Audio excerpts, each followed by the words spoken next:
First at 5, we begin with the situation in Ukraine, where efforts to evacuate civilians from a city in the southern part of the country have collapsed. Meanwhile, volunteers from our area have made it to Eastern Europe to help refugees. This comes as dozens of people, many with family in Ukraine, came together in downtown Portland to share a message of peace. Fox 12's Audrey Wheel is live downtown to tell us more. Audrey?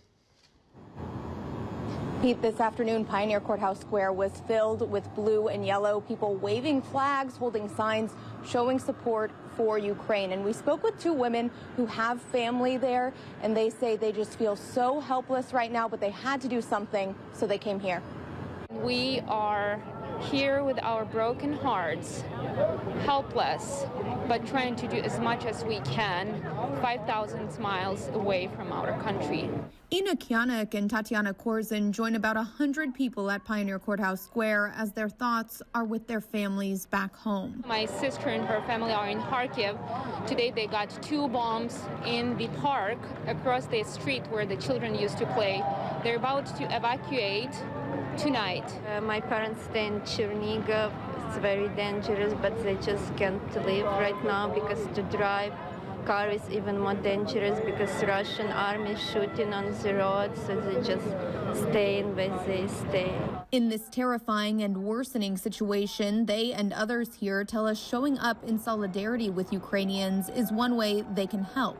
I know there's people in bomb shelters and losing friends and family, and I just would want someone to, stand up for what they believe in if I was in that situation. At the same time, organizations in our area are sending aid to Eastern Europe.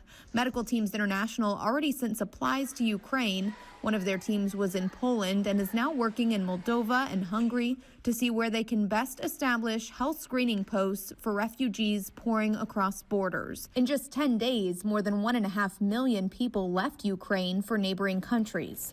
We need to help relieve some of the suffering and the death as much as we can. We may not be able to stop the war. We can't do everything, but we all can do something. Once that assessment team establishes a plan, volunteer doctors and nurses are ready to go. Provide a health screening for them, provide vaccinations that are needed, and also to provide that emotional and spiritual support that is so crucial to the overall health of the individual.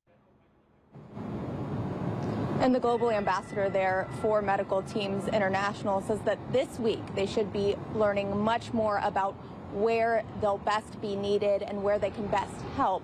And so then they'll send more volunteers accordingly. Reporting live in downtown Portland, Audrey Wheel, Fox 12 Oregon.